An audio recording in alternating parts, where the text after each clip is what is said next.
It's Thursday, it's 12:15 and we're live in Westminster.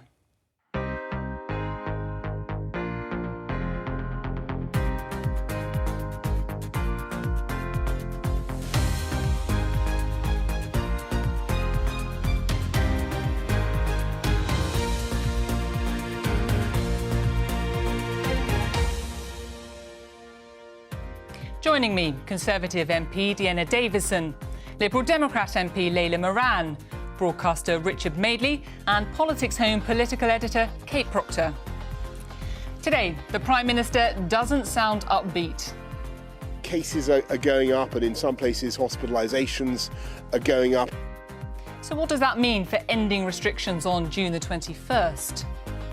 The United States is back, and democracies of the world are standing together. But where does President Biden stand in the row between the UK and the EU? The EU Commission President says this. We have shown flexibility, we will show flexibility, but the protocol and the withdrawal agreement has to be implemented completely. The Health Secretary responds to Dominic Cummings. I think that the Secretary of State for Health should have been fired for at least 15, 20 things. What's the origin of this dispute? I have no idea. Now, you heard the Prime Minister in the headlines sounding like a bit of a gloomster. Let's take a look at the front page of today's Daily Mail. Now, it says, triple dose of good news, so why so glum Boris? This is, of course, referring to the fact the link between COVID and hospital cases appears to have been broken, the jabs are going well, and the banks say that Britain is booming. So why is there a slight sounding of pessimism from Number 10? My question to you all to start today's programme is, do you think Boris Johnson is preparing us for some bad news come Monday? Richard? Well, I've been doing interviews and conversations about this for the last couple of weeks because I've been sitting in on Good Morning Britain. We've had a lot of ministers on. And all I can tell you is, and we're all going on instinct here, aren't we? Because none of us really knows. And all I can say is that the instinct and the vibe that I've picked up is that they genuinely haven't decided yet. And I'm also picking up that the medical and professional advice to the government has now split into two very different camps. It's not just the outsiders who are now saying that actually we should get back to normal on the 21st. Insiders are advising the government on that as well. So I think Boris is getting twin advice coming from different directions, and that's new. That hasn't happened before. I don't think he's made his mind up. And if he has, he certainly hasn't confided in his cabinet. Because what would you like him to do? I think that given, you talk about the front page of the Daily Mail today, I think given that we knew at least 3 to 4 weeks ago that the link had been conclusively broken between the virus and people having to go to hospital and getting seriously ill, and given that hospitalisations are simply not rising at the moment in any significant way, I can't see an argument for not continuing with the roadmap on the 21st. I just can't see the sense in it. Layla, do you agree? Well, just on that very final point that Richard made, I mean, we've got to be really careful about the hospitalisations data, because what we know is that follows by 2 or 3 weeks what we're seeing now. Your question was, are we preparing for bad news? Well, I had a briefing yesterday about the case rate in Oxfordshire, where I'm an MP. And over the last 2 weeks, it's increased 6-fold. The real concern of our NHS trusts and the people who are going to be managing the acute ICU units where some of these patients are going to go is that unless we start to see the R rate steadying out, because at the moment it's rising, it's above 1 almost everywhere, and start to go down, they are seriously concerned that whilst we may not be seeing people in hospital now, we are very likely to be seeing them there in a few months. Can I just come back on that?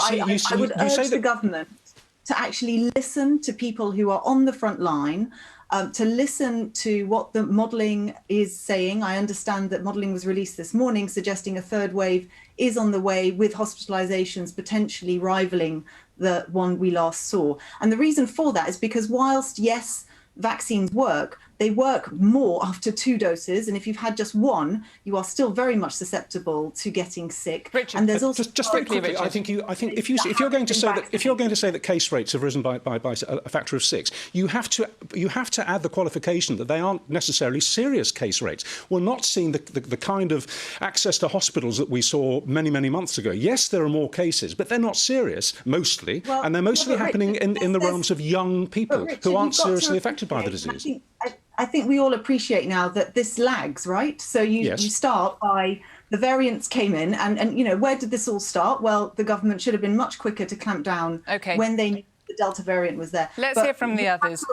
That unless we understand that lag, if we don't act now, we are going to have big issues down the line. So if the government want to delay, I would support them, but I don't have that data in front of me, so let's wait and see. Deanna, they may have to delay.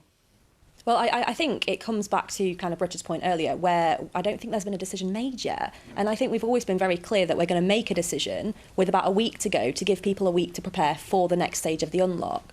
Right from the outset, every step was set out saying we will unlock this stage no earlier than. Now, I would really love to see things reopen fully on the 21st of June. I think the hospitality industry has had a really, really difficult 18 months and they really need to get reopened. We know there are still pubs that haven't been able to open because of social distancing measures, but it's right that we wait for the data.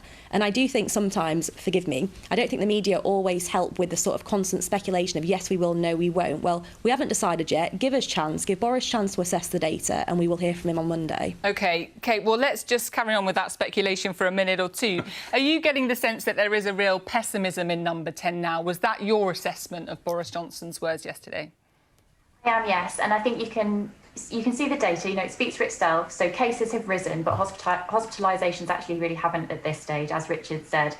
And then you've got vast areas of the country. You've got Wales, South West, Norfolk, where cases are really, really low. And obviously people living in those places would feel, why should we have to, you know, continue with these restrictions just because other parts of the country are suffering? That's the debate that goes on. But I do think the government has been burnt so badly by what is appearing to be a year of very difficult decision making. Some of that decision has been poor, particularly if we go back to last autumn when people would say we didn't lock down soon enough. That I think the government is now essentially locked in its past history, that it is now so nervous that it is now going to just adopt the most cautious route at all periods of time in the next few weeks. So I wouldn't be surprised if we do see a delay on some aspects. OK. For example, the reopening of nightclubs, I find it hard to imagine that that's going to be happening anytime soon. OK, well, we will find out on Monday. But in the meantime, despite the social distancing restrictions, there is a gathering taking place.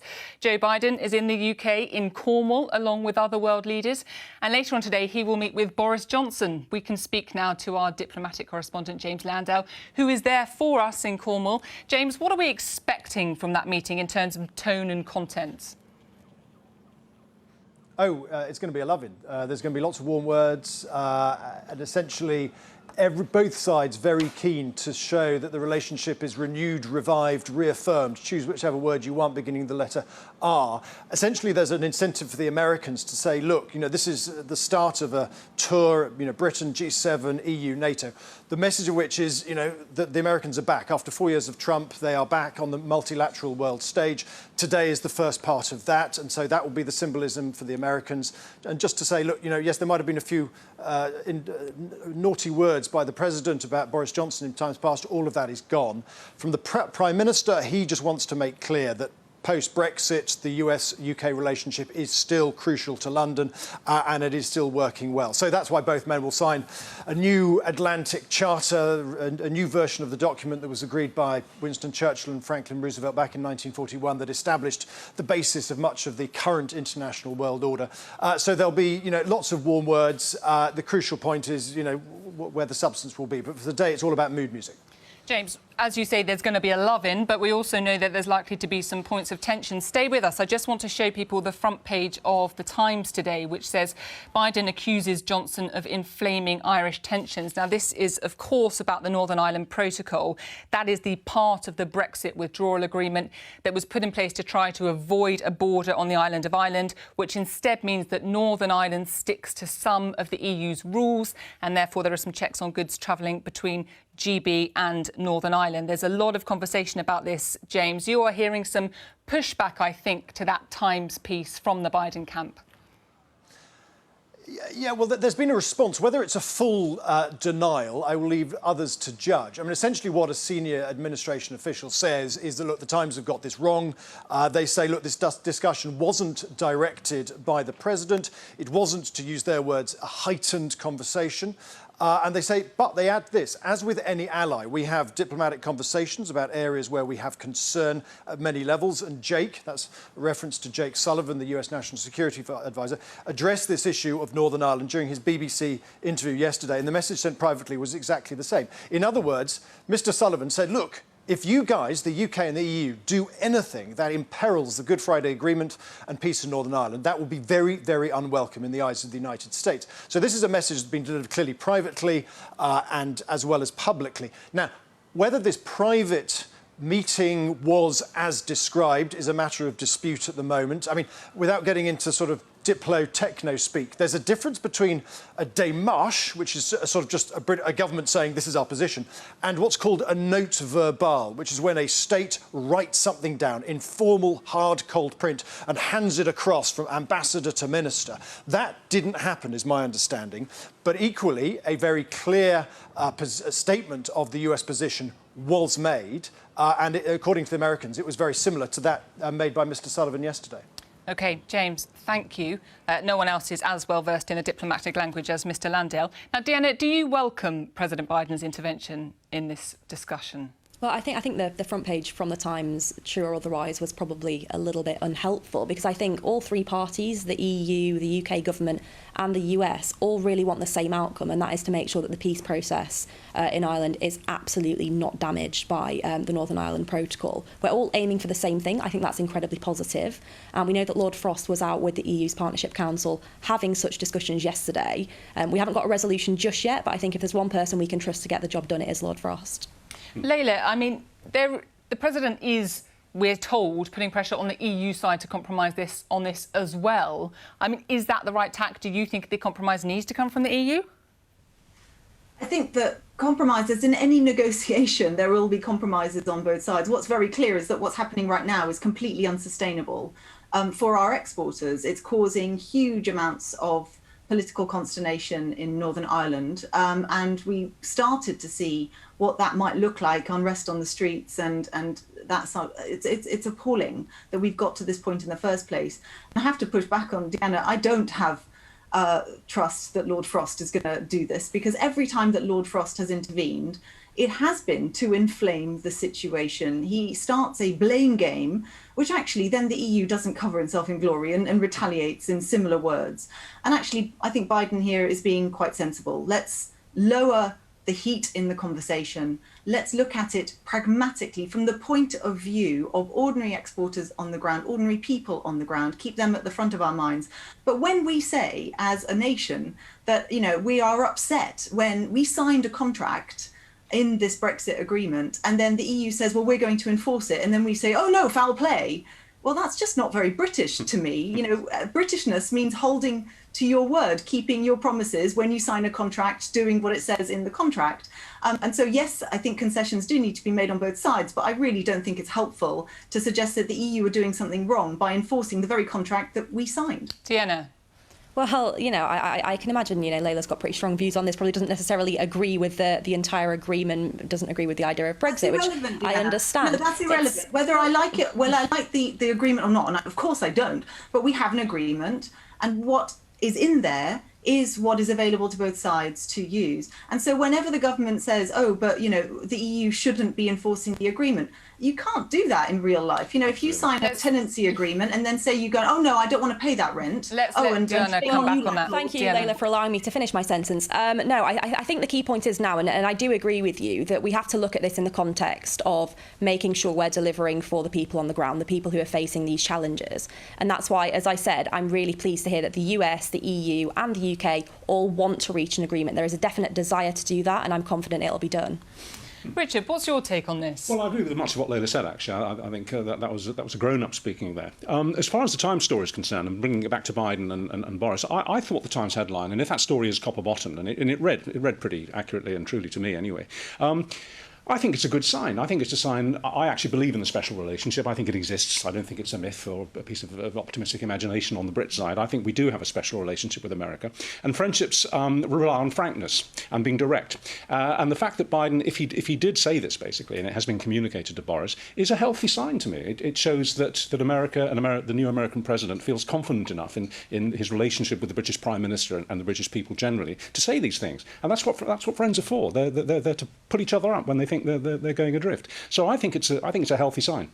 Kate, what difference do you think President Biden can really make, given that we are talking from a UK perspective about the integrity of the United Kingdom and from an EU perspective about the integrity of the single market?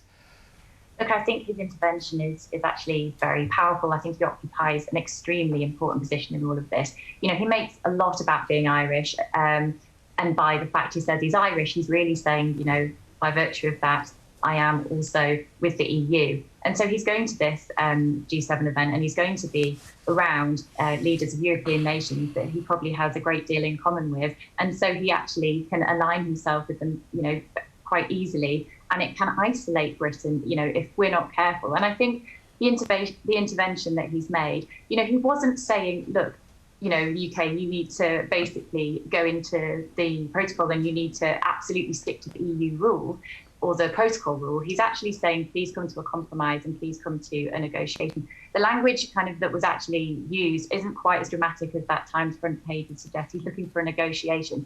I would say it's really interesting, though. One of our reporters has looked into this, and actually America has been keeping an eye on what's been going on with Northern Ireland and the protocol for a very long period of time. You know, senior American officials have been keeping in touch with people on the ground, the manufacturers in Northern Ireland. They've been trying to find out what's been going on, and now it all seems to have come to a head. So America is very well versed in what's actually happening. This isn't some kind of blundering in there or making a general statement. You know, American officials have been talking to the manufacturers, the farmers. They've been trying to work out how this protocol is working out. And Deanna, I would just say, I mean, the government did sign a contract. I mean, are you saying that, you know, the government should just go back on that? It's something that's actually written down and agreed to. I think the thing that seems to be interesting, and, you know, I'm no expert on this, so I certainly wouldn't pretend to be, but there does seem to be a sort of sense that when it comes to such EU agreements with other nations who are perhaps EU members, they're never necessarily enforced to kind of the letter of the law. And yet with Britain, whether it's trying to make an example of us or not, they're taking a very hardline stance on the Northern Ireland Protocol. As I say, I'm not an expert, but it's certainly the sentiment I'm getting. And I've certainly had things come through my inbox that have kind of expressed frustration at that, whereas we thought there would be kind of more pragmatism on both sides to really make it work. Okay, is that a fair point? Not really. I mean, I think it's an agreement. You've signed it. Those are the rules. I don't know why you'd expect any other kind of stance from the EU. I mean, of course, they'd enforce it as fully as they have done. And I think once you've signed a negotiation, to then have some kind of belief that things can be renegotiated just further down the line, especially when it's as sensitive as this, and it took such a long time to organise that protocol. I'm just very surprised that the Conservative Party, in some respects, seems to think that it's fine to just go back and tweak it again now. OK, I'm sure we'll come back to this in future. I think we will not reach agreement today. But there is something else happening today which is of interest, because you might remember the former number 10 advisor Dominic Cummings, who made a series of charges against the Health Secretary over his handling of the pandemic. Well, this morning, Matt Hancock had his turn. Let's take a look. What's the origin of this dispute? I have no idea. Did you know that he wanted the Prime Minister to fire you? Yes, because he briefed the newspapers at the time. Right. Or somebody briefed the newspapers. I now have a better idea of who it was. And did you raise an objection to that? Yes, of course, and I had the Prime Minister's wholesome support all the way through. I think the best thing to say about this, and this will be corroborated by lots of people in government, the best thing to say is that government has operated better over the past 6 months. The most important thing was infection prevention control in care homes, and the evidence has shown that the strongest route of the virus into care homes, unfortunately, is community transmission. And so it was staff testing that was the most important thing for keeping people safe in care homes. And obviously, again, for that, we needed the testing capacity. Matt Hancock there suggesting that the main route of infection in care homes wasn't from hospital discharges. Layla, do you accept that? Certainly from what I heard at the time from care homes, there was a general sense of feeling abandoned by the government and a big mismatch between what Matt Hancock was saying on television and then what they saw in terms of just the availability of protective equipment that they had. So regardless of whether people were coming in from hospital or whether they were coming in from the community, one thing that we know was happening at the time was there were hospices, there were care homes who found themselves begging local dentists, schools for face masks to keep everyone safe. Of course, though, the charge that has been laid against the Health Secretary was that there were people being discharged without testing from hospital to care home, and that was seeding infection. And his argument is actually that was quite a minor element. On that point, do you think he's right? My understanding is that that was certainly a contributing factor. And what we've seen with coronavirus this whole time is it just takes one case to then spread like wildfire, especially through an unprotected population that is essentially isolated, which is what you had in care homes. And for Matt Hancock to now, I mean, he's doing a huge job of saying he never lied. You know, oh, I said that we put a protective ring. I said that we were testing, but no, I meant in the future, you know, not right now at the time. I mean, the whole thing, all I can think of is those bereaved families, those frontline workers who lost their lives because of this. And at the very least, the thing I think people want him to do now is to hold his hands up and say, well, look, I thought it was one thing, I got it wrong, and this is what happened. And be frank and open and honest. And the shifting around these weasel words, I think, doesn't give people any sense that he feels he's done anything wrong at all. Deanna, are they weasel words? I certainly don't think so. I think the important thing to remember is we're still not out of this pandemic. I mean, you know, we're being questioned on the rights and wrongs of decisions made when this was a novel virus. We didn't know what it was going to do. I think there's going to be a real time for this scrutiny and for this inquiry, but when it's over, and at the moment it's not, we're still fighting it. We're still getting new variants. We're still having challenges with closing the borders. We're still having to make decisions about the next stage of the unlock. So I think, you know, there is definitely going to be a time for this level of kind of scrutiny and criticism perhaps on decisions that could have been made earlier or could have been made better. But one thing that I don't think we can deny was that everyone in government was so heavily focused on getting this right, on protecting as many people as possible, on suppressing the virus and doing the best job that they possibly could. And sure, there will be a time for an inquiry, but I don't think it's now. Richard, Dominic Cummings really did go for Matt Hancock when he gave evidence to Parliament. How do you think both of them have come out the end of this?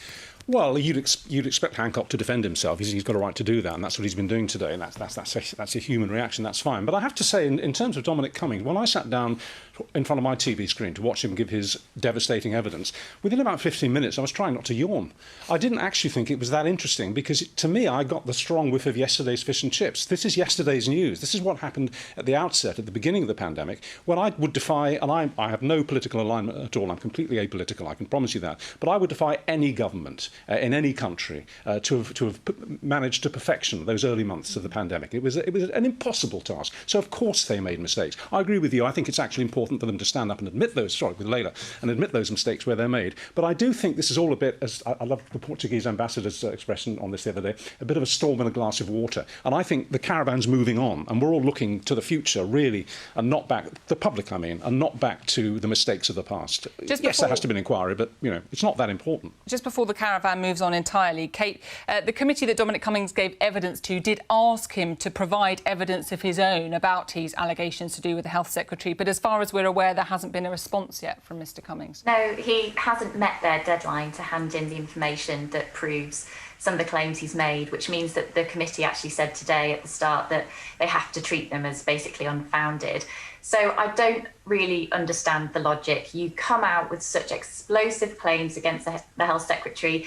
I think Dominic Cummings was expecting this committee today to really sort of run the rule over Hancock and really expose him and humiliate him. Well, that has not happened. And if he came up with the evidence, then maybe there'd be a more powerful case against Matt Hancock. But if he's not going to produce it, then it really just weakens his argument. And I just feel like the whole thing has been a bit farcical. No evidence. All the wind has gone out of the sail of his points. Leila, do you want to come in? Very quickly to say that the reason why an inquiry should be held as soon as possible, I mean, there's two reasons. One is the bereaved families themselves. Many report that they have been unable to grieve properly. They don't understand what happened, and that understanding is really a hugely important part of their recovery themselves as families who have lost loved ones. But the second reason is that it's going to take a long time, this inquiry. We are starting to look at this. The All-Party Group on Coronavirus is actually holding a hearing on Tuesday where we're going to start to look at some of the structure behind this. What we don't want is a sort of Chilcot-style inquiry that takes years and years and years and years to report back. And actually, if we start the process now, we actually perhaps stand a chance of getting some answers before the next election. Because I think it's right that people understand how well did the government do compared to other countries, compared to what the information available at the time was. And is this a government they want to continue governing them at the next election? Okay, we need to start now. Interesting. I find it interesting, Leila, that you've kind of tied it into general elections. I don't think there's anything to do with the general election with this blooming inquiry. And frankly, I think what we need is ministers' time now devoted on getting us through the last bit of this pandemic. As I said, we've got new variants, we've got discussing whether or not to unlock the borders. There are so many things still to be decided, still to be done, still to keep people safe, still to protect the NHS. Do we really want ministers and civil servants focusing on a blooming inquiry that, frankly, the only people who are going to read it are going to be political journalists anyway? Or do we want them focused on fighting this thing immediately? Families will want to know about that inquiry. Families will be following that very closely. It's not a blooming inquiry. One at a time. One at a time. We can't hear you if you speak over each other. Can we come to Kate briefly, please? It as such is really, really disrespectful. Yeah, I would just say that to say a blooming inquiry, I don't think that's a great, bit of language to have used around it. I don't think, Deanna, that you really mean that. And also, lots and lots of people would be following it. Bereaved families would be very closely. Anyone who's a health worker, most families who've been affected by it, they would be following it so closely. Okay. It is important. OK, we need to move on to, like it or not, something else involving Dominic Cummings, who is still in the news today. Here is a story in today's Times. It says Dominic Cummings defends award of £560,000 COVID deal to Friends. Now, this is a story that we did cover yesterday on the programme. It's to do with the government's decision to award a contract to a firm run by former colleagues of Michael Gove and the Prime Minister's advisor Dominic Cummings, and it was deemed unlawful by the High Court. Now, this was something that was bought by the Good Law Project. They have been bringing a number of similar cases like this, and we can talk now to Catherine Haddon from the Institute for Government. Catherine, are we seeing a rise of this idea of big campaign groups using the courts to bring pressure to bear on the government?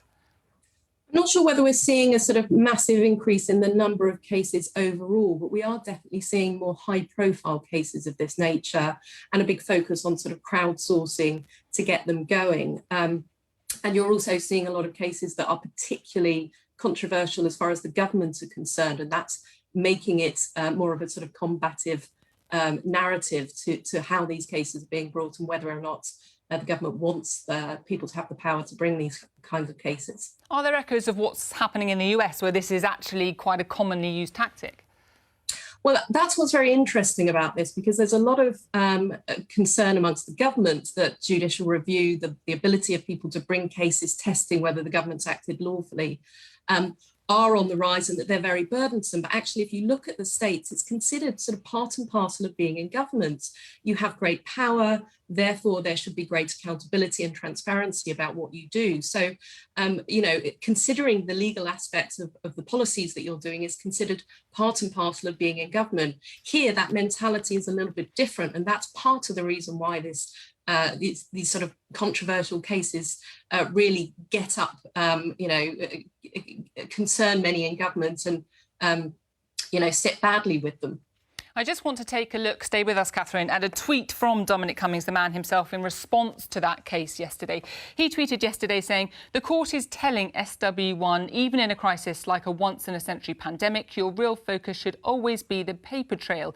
This is already a hugely destructive problem, and today's judgment will make it even worse. If COVID doesn't justify focus on outcome over process, nothing will." I mean, Catherine, is there an argument to do with the amount of government bandwidth that is sucked up in dealing with these legal challenges? There absolutely is, and it is considered something very burdensome within government, but there's a lot that they can do internally to improve their processes. Think about the sort of risk of law, and to make sure that when they're taking decisions, they're considering all of the evidence, they're considering all of the information. And actually, there were a lot of findings in the case yesterday that went in favour of the government and found that in an emergency like COVID, yes, they should be acting with urgency, but it was specific findings, particularly around whether or not Dominic Cummings should have recused himself, that could have resolved this issue. So it's not quite as simple as Dominic Cummings is putting it. Layla, you've been involved with the Good Law Project in bringing challenges. Isn't that the role of the opposition parties rather than the courts? Well, we tried. So the reason why myself and Caroline Lucas and Debbie Abrams got involved in this at all was because we were trying to get to the bottom of what was happening to PPE contracts. We were being told by the government that, no, everything's fine, nothing to see here, we can't possibly publish, but actually this is in the end taxpayers' money. It was sometime after that first wave, so we accept, you know, that in the thick of it, you aren't necessarily going to meet every deadline. And I don't think anyone was ever suggesting that that wasn't allowable. But when it then transpired that the government had said they published everything and actually they hadn't, and frankly, that's them telling porkies to parliamentarians whose job it is from the opposition benches to hold the government to account. So I would argue that if the government actually engaged meaningfully with opposition MPs in their questions and acted openly and transparently, people wouldn't feel that they would have to do this. And in fact, the Good Law Project says that themselves. If the government was, you know, just a bit more, you know what, this is what happened, let's be upfront about it. Actually, I genuinely think that most people would understand that and we wouldn't feel it necessary to do it. But it's when they double down, they insist that they have done nothing wrong. And in fact, you know, this is not just not a bad thing to do, it's the right thing to do. You know, this is what causes the consternation. And the fact is, no one is above the law, including the government. Richard. Well, I thought you put your finger on it in the question, and I thought Layla put a finger on it in the answer as well. I mean, the fact is we don't have a functioning opposition at the moment. You know, Labour is in complete disarray. It couldn't organise a birthday party if it tried. We've got a leader of the opposition who may be very good at giving interesting answers and shedding a tear on Piers Morgan, but he's not very good at asking rather a hard question in the House of Commons. So we don't have a very good, if at all, functional opposition at the moment. And I really welcome this trend because without a Labour Party that can do the job, we have to get the lawyers in. Deanna, is there a public interest in this? Is there some justification for it to hold the government to account? I think the government should be held to account, but I find myself agreeing with Richard that that should be done in-house. It should be done by the opposition, and a functioning opposition, which, as you said, doesn't really seem to be the case at the moment. I think the issue with going down the kind of courts route is what was, I can't remember the name of the person who was on before, but highlighting how burdensome it can be. That was it, Catherine. Apologies, Catherine. Highlighting just how burdensome it can be for governments to have this sort of additional burden on top of actually having to deal with the sort of pandemic. So, you know, I'm not a big fan of these sort of mass legal challenges being brought, especially because it kind of feels sometimes like, you know, the regular person in the street wouldn't be able to access that if they wanted to. But if you've got kind of big legal money behind you, then you could. So I'm not sure how great that is. Layla, do you want to speak up for the parties of opposition? Well, what I would say is that when we ask these questions, so we ask quite direct questions, simple questions that you'd just expect a straight answer to the government, what we find time and time again, and we're not allowed to say this on the floor of the House, but frankly, they tell porkies. They say one thing to us when we have used those mechanisms, and then it takes taking them to court to find that actually they didn't actually tell us the truth. And when you are asking, you can ask all the questions you like, but if you've got someone who refuses to answer, who obfuscates, and in fact sometimes downright tells you an untruth, then there's only so much you can do. So I think we have to be met halfway here. And I think actually there's a bigger question here about the functioning of Parliament as a whole, because clearly there is something going wrong when you have a system that is meant to be working, meant to be eliciting these answers from government, and we are not being told the right things. The NAO report that was put out in November also raised huge alarms. The National Audit Office, that huge alarms about these contracts. And we are talking about billions of pounds worth of public money. I used to sit on the Public Accounts Committee, cross-party, and Public Accounts Committee has also raised the alarm on these. This isn't just a sideshow. This is critical to people's understanding of transparency and where their hard-earned money, their cash that they're giving the government, where is it going, how is it being spent, and is it being spent in a way that they would consider fair? I think that's decent questions to be asking, and if the government will give us a straight answer in Parliament, it's right that the courts get it from them. Deanna, is that a fair point? Because the government won't answer in Parliament, it's not transparent enough, this has to be the route? Well, I think there's been a lot of transparency from government, and I would hope that Layla would agree with me that actually the Department of Health in particular have, held so many briefings, MPs Q&A sessions where we've been able to go there, ask questions, find out information either about what's going on nationally or specifically in our constituencies. I've been incredibly impressed with the amount of engagement and transparency, and it's been cross-party. It hasn't just been for Tory MPs, it's been right across the board. So I think that needs to be taken into account as well. But Layla was talking about some of the contracts that have been awarded. But again, it comes down to we were at the start of a new pandemic. We were trying desperately to source PPE, ventilators, life-saving equipment. It was a case of get as much as we can as quickly as we can. I mean, it's about saving lives. Kate? Yeah, I mean, I would say that it's definitely true. I mean, Dominic Cummings highlighted just how cumbersome, Whitehall can be, and especially in getting those PPE contracts sorted out. But this contract itself was actually, it's £500,000, and it was to look at the public understanding of coronavirus. This wasn't a PPE contract. So I think the public would probably have fair understanding of, oh my gosh, we need to buy everything now. But this was a contract that went to acquaintances of senior government figures, and it was to look at the understanding of coronavirus. And I remember at the time when I heard about this thinking that is an awful lot of money to do that particular project. And are they the best people to do it? Surely within government there's capacity to do that. OK, we're going to move on. Many thanks to Catherine from the Institute for Government. Thank you for being there. Now, the saga of the Cecil Rhodes statue continues. There are reports in today's Telegraph that 150 Oxford dons are refusing to teach in Rhodes' statue row. This is, they say, because of the college's refusal to remove the statue. This has been rumbling for some time. Now, the letter that they've written, these 150 academics, says, faced with Oriel's stubborn attachment to a statue that glorifies colonialism and the wealth it produced for the college, we feel we have no choice but to withdraw all discretionary work and goodwill collaborations. Layla, do you support their action? Well, first of all, I'm just so frustrated that this is still as yet unresolved. And I totally sympathise with the lecturers. I also reached out to some students this morning who are, of course, the ones who might be affected by this. And I've yet to meet one who doesn't support them as well. And the reason why there is broad support for what they're doing is because, remember, when this started, and, we were, through Black Lives Matter movement and everything else, questioning whether or not this statue should be where it is, up on high, looking down upon us in a way, in a very exalted position on the high street, whether that was appropriate. And it was very clear that the answer was no. There was then much consultation that also agreed that the answer was no. Oriel was then meant to go away and decide what to do about it. And they've essentially come back and said, well, we're not going to do anything about it.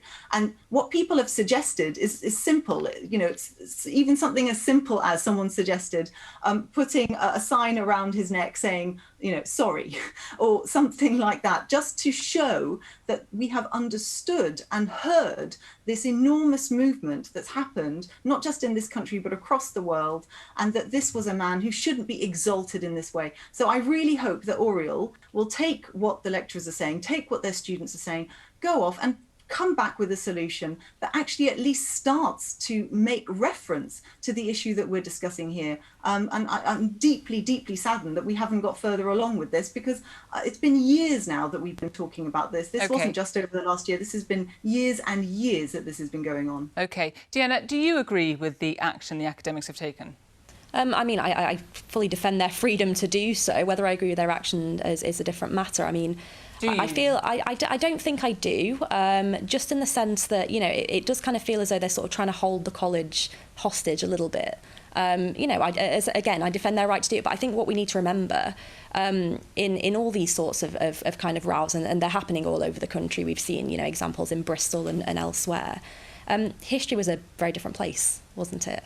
A very different place. I do agree with Layla that this should have been rectified far, far quicker than it has been. The fact that this is still rumbling on is such a distraction from so many other important issues. But what I don't agree with is a sort of, this sort of cancel culture level of, we completely disagree with this, we're going to withhold all our support, all our work there, unless you make the decision that we want you to make. I think that's what I largely object to. Richard. And if that's what was happening, I'd object to... Layla, just bear with me. Let me hear from Richard first. We'll come back to you. But Richard, what's your view? I'm actually utterly fascinated by these stories, by the Coulson statue in Bristol, for example.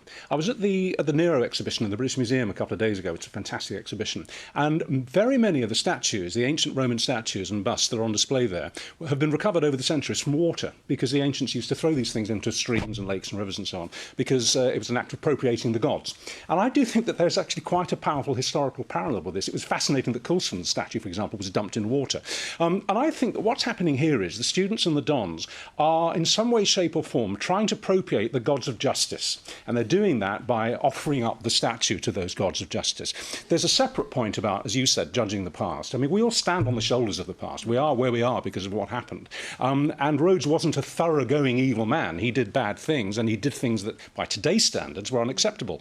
But then today's standards didn't exist when he was alive. And the fact is, he's dead. He's long gone. And smashing up his statue or putting a humiliating placard around it isn't going to make the slightest bit of difference to history or to his life story. So it is, to me, a storm in a glass of water, but a fascinating one.